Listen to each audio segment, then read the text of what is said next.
Hello everyone, मैं तरुण जग्गा स्वागत करता हूं आप सभी का परीक्षा गुरु मुरादाबाद के यूट्यूब चैनल पर। आज हम लोग डिस्कस करने वाले हैं सितंबर के 4th वीक की करंट अफेयर्स को।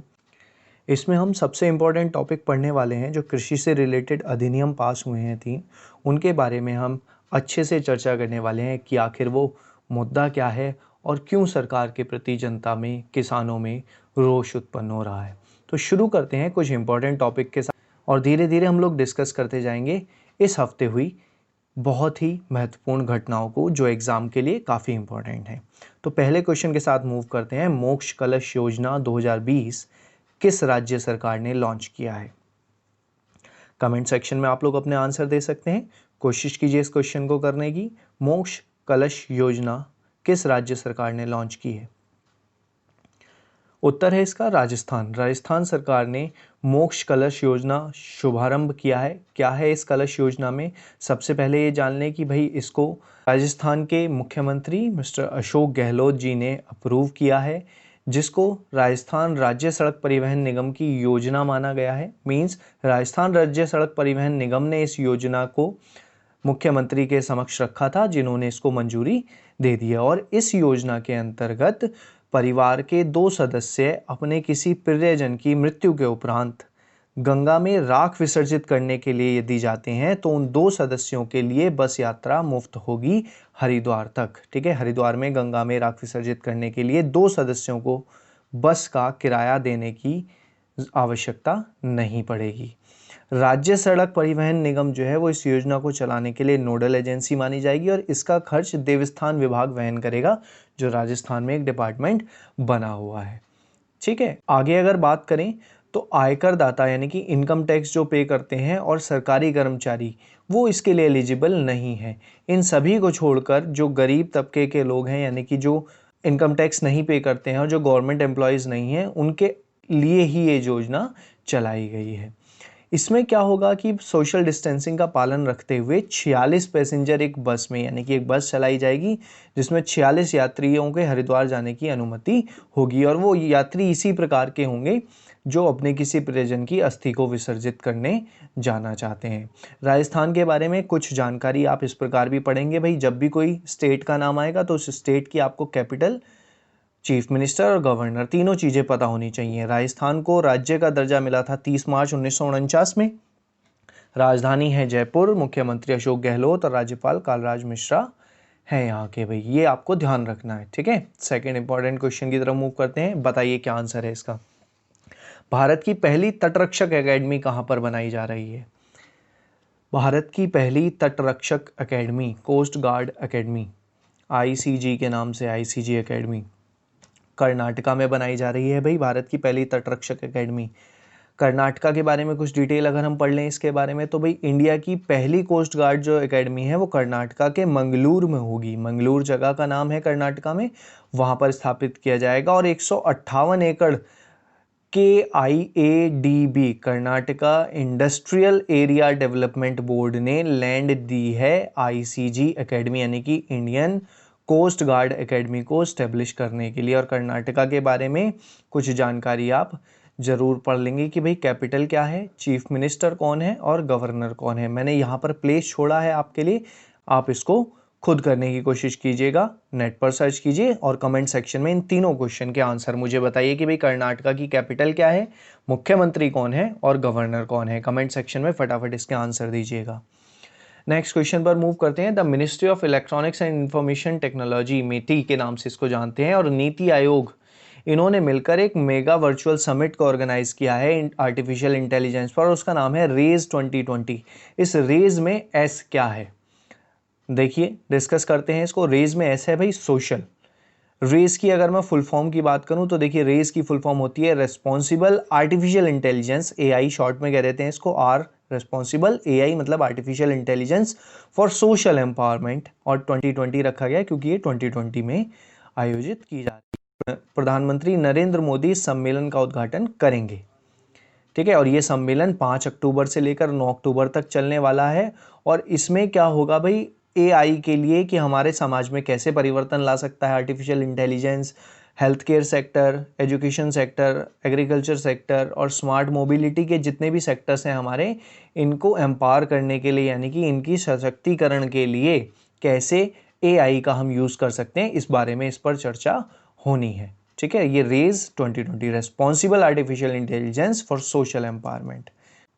अगर इससे रिलेटेड और क्वेश्चन बनाना हो तो भाई और क्वेश्चन ये बन सकता है कि इलेक्ट्रॉनिक्स एंड इंफॉर्मेशन टेक्नोलॉजी के मिनिस्टर कौन है, तो रविशंकर प्रसाद जी केंद्रीय इलेक्ट्रॉनिक्स एंड सूचना प्रौद्योगिकी के मंत्री हैं। और नीति आयोग का जिक्र आया तो नीति आयोग के अध्यक्ष प्रधानमंत्री ही होते हैं, जो इस वक्त नरेंद्र मोदी जी के सर पर कार्यभार उसका है। Which government has launched a unified portal called URISE, बहुत इंपॉर्टेंट क्वेश्चन है। यूराइज के नाम से किसने, कौन सी राज्य सरकार ने एक एकीकृत पोर्टल को लॉन्च किया, यूनिफाइड पोर्टल को लॉन्च किया? इसका आंसर है उत्तर प्रदेश सरकार ने इसको लॉन्च किया है। और इसके अंतर्गत भाई एम्प्लॉयमेंट की बात की गई है कि यूथ की करियर काउंसलिंग कैसे की जा सकती है एम्प्लॉयमेंट के लिए, यू राइज के नाम से है। तो एक तरह से ये भी समझते हैं कि यूथ को राइज करने के लिए उनकी काउंसलिंग की जानी है। और इस पोर्टल पर ई कंटेंट, लाइब्रेरीज और ऑनलाइन स्टडीज से रिलेटेड सभी स्टूडेंट्स के लिए बहुत सारी चीज़ें मौजूद होंगी। वो एक ही पोर्टल से बहुत सारी चीज़ों के कोर्स के कंटेंट को ले सकते हैं। लाइब्रेरीज बनी होंगी और ऑनलाइन पाठ्यक्रम की सुविधा भी इसमें होने वाली है। और लगभग 20 लाख छात्र जो हैं वो टेक्निकल और प्रोफेशनल एजुकेशन के लिए इस पोर्टल का लाभ उठा सकते हैं। अगर बात करें तो मुख्यमंत्री योगी आदित्यनाथ ने लखनऊ में इस पोर्टल को लॉन्च किया है। और इस पोर्टल की मदद से व्यवहारिक और तकनीकी ज्ञान को एक साथ कनेक्ट करने के लिए छात्रों की मदद की जाएगी, काउंसलिंग की जाएगी। उत्तर प्रदेश के लिए अगर हम बात करें तो इसको राज्य का दर्जा मिला था 26 जनवरी 1950 को। राजधानी लखनऊ और मुख्यमंत्री इसके योगी आदित्यनाथ हैं। राज्यपाल आनंदीबेन पटेल हैं। राष्ट्रीय पार्क दुधवा नेशनल पार्क है यहाँ पर। और साक्षरता यहाँ की 67.68% है, जो भारत के लोअर मोस्ट 5 स्टेट की साक्षरता वाले राज्यों के अंदर आता है। यानी कि सबसे कम 5 राज्य जिनका लिटरेसी रेट सबसे कम है, उनमें एक उत्तर प्रदेश भी शामिल है। ठीक है, तो मूव करते हैं हम नेक्स्ट क्वेश्चन पर। भाई एक क्रिकेटर हैं, कमेंटेटर हैं नहीं, एक्चुअली थे, क्रिकेटर थे, कमेंटेटर थे, कोच भी थे और डीन जोन्स उनका नाम था। ठीक है भाई, वो अभी हाल फिलहाल में उनका निधन हुआ है। किस कंट्री से वो बिलोंग करते हैं? वो बिलोंग करते थे ऑस्ट्रेलिया से। ऑस्ट्रेलिया की वर्ल्ड कप विनिंग टीम का हिस्सा वो रहे हैं। उनके बारे में अगर कुछ जानकारी पढ़ें तो भाई 59 साल की उम्र में मुंबई में उनका निधन हुआ। और वो मुंबई में क्या कर रहे थे? मुंबई में वो IPL के लिए कमेंट्रेटर के रूप में मौजूद थे। वो वर्चुअल कमेंट्री कर रहे थे वहाँ। और उनको एक बायोसिक्योर बबल में रखा गया था, क्योंकि ऐसा माना जा रहा था कि उनको कोविड के लक्षण भी देखने के लिए मिले हैं। लेकिन ऐसा बाद में रिपोर्ट में उनकी नहीं निकला था कुछ, और दिल का दौरा पड़ने से उनकी डेथ हुई 24 सितंबर 2020 को। उन्होंने 52 टेस्ट और 164 एक दिवसीय मैचों में ऑस्ट्रेलिया का प्रतिनिधित्व किया और वर्ल्ड कप विनिंग टीम का भी वो हिस्सा रहे थे। इंपॉर्टेंट क्वेश्चन, निम्न में से किसको golden pain of freedom award मिला है? किसको गोल्डन पेन ऑफ फ्रीडम से सम्मानित किया गया है? इसका आंसर है जेनिथ बेडोलिमा। ठीक है, जेनिथ बेडोलिमा को गोल्डन पेन ऑफ फ्रीडम से सम्मानित किया गया है। और थोड़ा सा आप अंदाजा लगा सकते हैं, गोल्डन पेन है तो लिखने से रिलेटेड यानी कि पत्रकारिता से रिलेटेड ये अवार्ड होता है। पत्रकारिता के क्षेत्र में कोलंबियाई पत्रकार को मिला है, यानी कि ये कोलंबिया से बिलोंग करती हैं जेनिथ बेडोलिमा। और इसको वार्षिक प्रेस स्वतंत्रता पुरस्कार भी कहा जाता है। World association of news publisher इसको पब्लिश करती हैं। क्यों मिला है भाई इनको पत्रकारिता के क्षेत्र में? कि भाई इनका महिलाओं के अधिकारों के लिए बढ़ावा देने का जो प्रयास रहा है हमेशा से ही, उसके लिए उन्हें ये पुरस्कार मिला है। और ये वर्चुअली दिया गया है, क्योंकि कोविड-19 के रिस्ट्रिक्शंस हर जगह लागू हैं, इसलिए इसको वर्चुअली दिया गया है। नेक्स्ट क्वेश्चन, DRDO सफल उड़ान परीक्षण किया गया है DRDO द्वारा एक अभ्यास के नाम से, और उसमें हीट है, अभ्यास हीट के नाम से इसको कंडक्ट कराया गया है। उसमें हीट क्या है भाई? हीट की फुल फॉर्म है high speed expendable aerial target, ADE, aeronautical development establishment, जो DRDO के अंदर आता है। DRDO की फुल फॉर्म की बात करें तो defence research and development organisation के अंडर आता है ADE। इसने इस योजना को लॉन्च किया है, इसने इसका सफल परीक्षण एक्चुअली किया है। तो अगर हम बात करें कहाँ से कंडक्ट कराया गया, तो वो बालासोर, उड़ीसा में बालासोर टेस्ट रेंज है। बालासोर की टेस्ट रेंज से इसका टेस्ट कंडक्ट कराया गया। और DRDO के बारे में अगर पढ़ लें तो मुख्यालय इसका नई दिल्ली में है। 1958 में इसको स्थापित किया गया था और डॉक्टर जी सतीश रेड्डी इसके चेयरपर्सन है, इस वक्त अध्यक्ष हैं इसके। नेक्स्ट क्वेश्चन पर अगर हम मूव करें तो SBI लाइफ इंश्योरेंस ने किस बैंक के साथ समझौता किया है इंश्योरेंस को बेचने के लिए, बीमा को बेचने के लिए? तो आंसर है इसका यस बैंक। यस बैंक के साथ SBI लाइफ इंश्योरेंस ने समझौता कर लिया है बीमा बेचने के लिए। और SBI लाइफ इंश्योरेंस के बारे में कुछ जानकारी हम अगर पढ़ें तो भाई इसके CEO महेश कुमार हैं, मुख्यालय इसका मुंबई में है और 2001 मार्च में इसको स्थापित किया गया था। जैसे कि नाम से ही पता लग रहा है SBI लाइफ इंश्योरेंस है, तो इसका पेरेंट ऑर्गेनाइजेशन जो मुख्य संगठन है वो स्टेट बैंक ऑफ इंडिया है। और सहायक कंपनियां जो हैं SBI लाइफ इंश्योरेंस ही इसकी सहायक कंपनी है, लाइफ इंश्योरेंस लिमिटेड और एसेट मैनेजमेंट आर्म इसकी सहायक कंपनियां हैं। और ये जो टर्म है भाई, एक टर्म की बात कर लेते हैं, बैंक एश्योरेंस। बैंक का इंश्योरेंस कहलाता है बैंक एश्योरेंस, यानी कि बैंक में जो भी पैसा रखा है उसका इंश्योरेंस जो प्रोवाइड करता है, जैसे कि DIC GC जो प्रोवाइड करता था पहले, वो बंद हो गया है। तो समझौता किया है SBI ने यस बैंक के साथ बैंक एश्योरेंस प्रोवाइड करने के लिए। ध्यान रखिएगा, अच्छा क्वेश्चन था।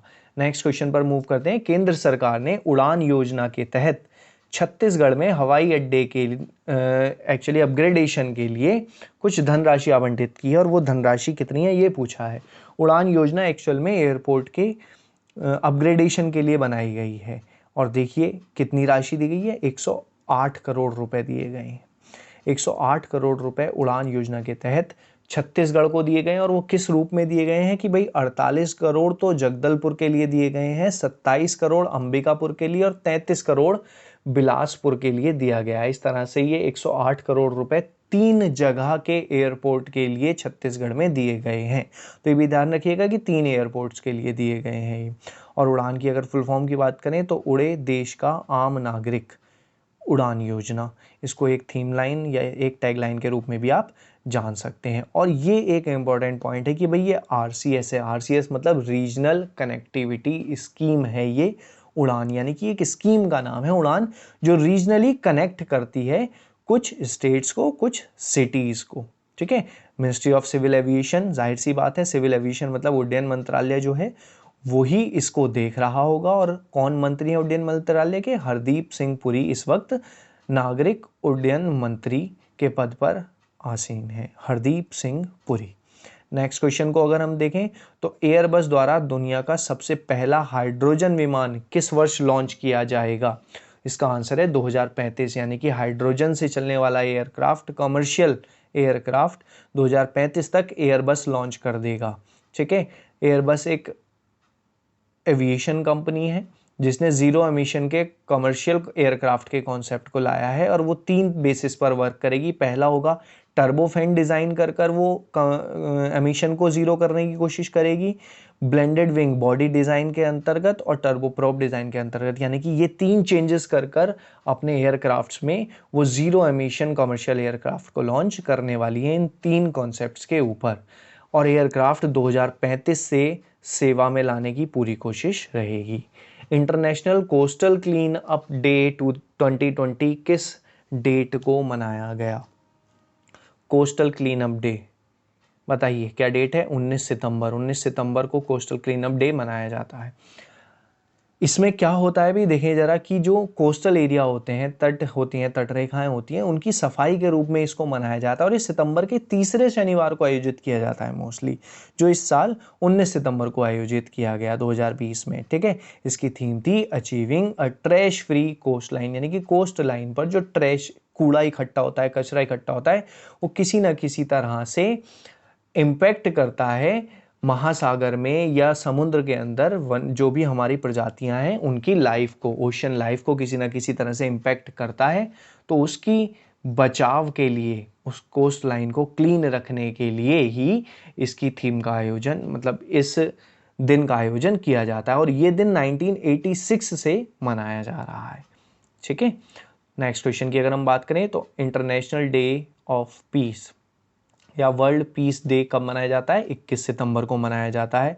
और देखिएगा जरा क्या क्या है भाई, क्यों मनाया जाता है वर्ल्ड पीस डे? चारों तरफ शांति का प्रचार प्रसार करने के लिए कि भाई सद्भाव का प्रचार करें, शांति का प्रचार करें, इस दिन को आप इंटरनेशनल पीस डे के रूप में मनाते हैं। और इसको संयुक्त राष्ट्र महासभा ने 1981 में इस्टेब्लिश कर दिया था कि भाई 19 सितंबर को आप वर्ल्ड पीस डे मनाएंगे। और इस बार का इसका विषय था शेपिंग पीस टुगेदर, यानी कि साथ मिलकर शांति को शेप करना मतलब शांति को लागू करना, शांति को फैलाना, उसका प्रचार प्रसार करना। यूएन जनरल असेंबली की अगर हम बात करें तो इसके प्रेसिडेंट तिजानी मोहम्मद बंदे हैं इस वक्त, और इसका हेडक्वार्टर न्यूयॉर्क में है, और इसको स्थापित भी न्यूयॉर्क में 1945 में किया था, और इसका संस्थापक यूनाइटेड नेशंस है। ठीक है, नेक्स्ट देखिएगा, कौन से पूर्व भारतीय क्रिकेटर ने जम्मू कश्मीर में एक क्रिकेट एकेडमी को इस्टेब्लिश करने का डिसीजन लिया है? एक्चुअल में लेफ्टिनेंट कर्नल जो है जम्मू और कश्मीर के, उन्होंने प्रस्ताव रखा था सुरेश रैना के पास, और उन्होंने इसे एक्सेप्ट कर लिया है कि भाई जम्मू और कश्मीर में वो 5-5 क्रिकेट एकेडमी इस्टेब्लिश करेंगे, और उसी के रिगार्डिंग वो इस वक्त जम्मू में भी मौजूद हैं। लेफ्टिनेंट गवर्नर के अनुरोध पर उन्होंने 5 स्कूल जम्मू में और 5 स्कूल ही कश्मीर में स्थापित करने की सहमति जताई है। राजधानियाँ, लेफ्टिनेंट गवर्नर, उद्यान और पार्क आप याद कर लेंगे जम्मू एंड कश्मीर के। नेक्स्ट पार्ट पर मूव करते हैं हम, क्वेश्चन पर। बुक है भाई आज़ादी, फ्रीडम, फेसिज्म एंड फिक्शन, किसने लिखी है? बताइए जरा। 5 ऑप्शन है आपके पास, कोशिश कीजिए इन 5 में से कौन सा ऑप्शन करेक्ट है। आंसर ऑप्शन ए है इसका, अरुंधति रॉय। ठीक है भाई, तो अगर अब हम बात कर लें कि कृषि विधेयक के बारे में ज़रूरी बात करनी है भाई, और वो ज़रूरी बात क्या है देखिएगा। क्यों इस पर बवाल चल रहा है? केवल एक ही चीज़ का बवाल है, एमएसपी का, मिनिमम सेलिंग प्राइस का बवाल है। केवल और केवल सरकार ने ये कहा है कि भाई किसान जो है वो सरकार को एमएसपी पर अब सामान बेचने के लिए बाध्य नहीं है, और ना ही सरकार बाध्य है एमएसपी पर सामान खरीदने के लिए। यानी कि मंडी में किसान जो मिनिमम सपोर्टिंग प्राइस मिलता था, मिनिमम सपोर्टिंग प्राइस जो मिलता था किसान को, वो अब कंपलसरी नहीं है कि भाई किसान को मिलेगा ही मिलेगा, यानी कि सरकार उस सामान को खरीदेगी ही खरीदेगी, ये कंपलसरी नहीं है। अब जब सरकार नहीं खरीदेगी तो भाई कौन खरीदेगा? तो किसान का मन है, किसान की इच्छा है, वो जहां जाकर अपने उस सामान को बेचना चाहे बेच सकता है। अब इसमें किसानों को समस्या क्या है? देखिए भाई, समस्या क्या है कि बाहर जब प्राइवेट ऑर्गेनाइजेशन को किसान बेचेगा तो उसके लिए एमएसपी निर्धारित नहीं है। प्राइवेट ऑर्गेनाइजेशंस भी इसमें अगर इन्वॉल्व होते हैं तो उनके एमएसपी के लिए, एमएसपी निर्धारित करने के लिए किसानों द्वारा मांग की जा रही है। और अभी क्या होता है कि भाई अभी अगर किसान बाहर बेचता है तो बेच सकता है अब भी, लेकिन जो उससे खरीदता है उसके लिए लाइसेंस रिक्वायर्ड होता है।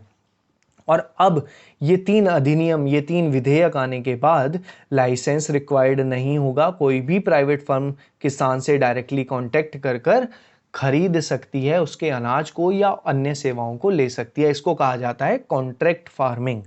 ठीक है, एक और इसमें चेंज हुआ है कि भाई पहले जो डिस्प्यूट्स होते थे खरीदने और बेचने से रिलेटेड, प्राइस से रिलेटेड, वो जाते थे डायरेक्ट कोर्ट में। अब वो डायरेक्ट कोर्ट में ना जाकर एडीएम के समक्ष रखे जाएंगे, और जो एडीएम को ठीक लगेगा उसी को कोर्ट में भेजा जाएगा। तो 3 विधेयक इसमें पास किए गए हैं। पहला संवर्धन और सरलीकरण के रूप में है, यानी कि बढ़ावा देना एग्रीकल्चर को और उसको सरल कर देना, यानी कि मंडी को हटा देना, ब्रोकरेज को बीच में से हटा दिया गया है। सशक्तिकरण और संरक्षण, यानी कि अमाउंट जो भी किसान लगा रहे हैं एग्रीकल्चर में वो संरक्षित रहे, उनकी उपज संरक्षित रहे, यानी कि गवर्नमेंट इस पर सब्सिडीज भी प्रोवाइड कराने जा रही है। आप लोन की भी फैसिलिटी सरकार किसानों को उपलब्ध कराने जा रही है। और एक सबसे ज़रूरी जो आवश्यक वस्तुओं के लिए विधेयक पास किया गया है, उसमें कुछ वस्तुएं ऐसी हैं जो आवश्यक वस्तुओं की टर्म उसमें से हटा दी गई है, जैसे प्याज, यानी कि अब ये आवश्यक वस्तुओं में नहीं आता है, तो सरकार इसको खरीदने के लिए अब बाध्य नहीं है। लेकिन सरकार अब भी ये कह रही है कि हाँ, वो किसानों से एमएसपी पर ही अनाज को और अन्य वस्तुओं को खरीदेगी। लेकिन फिर से वही बात आती है कि सरकार इस कार्य के लिए बाध्य नहीं है। और सबसे बड़ा हंगामा केवल पंजाब और हरियाणा में इसीलिए ही चल रहा है क्योंकि 6% किसान ही ऐसे हैं जो एमएसपी पर अपना सामान बेचते हैं, क्योंकि 26 ही तरह की फसलें हैं जो एमएसपी पर बेची जा सकती हैं, और वो 6% किसानों के पास ही होता है राइट, जो वो उसको एमएसपी पर बेच पाते हैं। और मोस्टली किसान जो हैं वो पंजाब और हरियाणा के हैं। इसीलिए वहाँ पर विद्रोह चल रहा है। तो कृषि विधेयक के अंतर्गत सरकार अपना पक्ष मजबूत रखने पर रखी हुई है और किसान एमएसपी के लिए अड़ा हुआ है कि भाई प्राइवेट ऑर्गेनाइजेशंस के लिए भी एमएसपी को निर्धारित किया जाना चाहिए।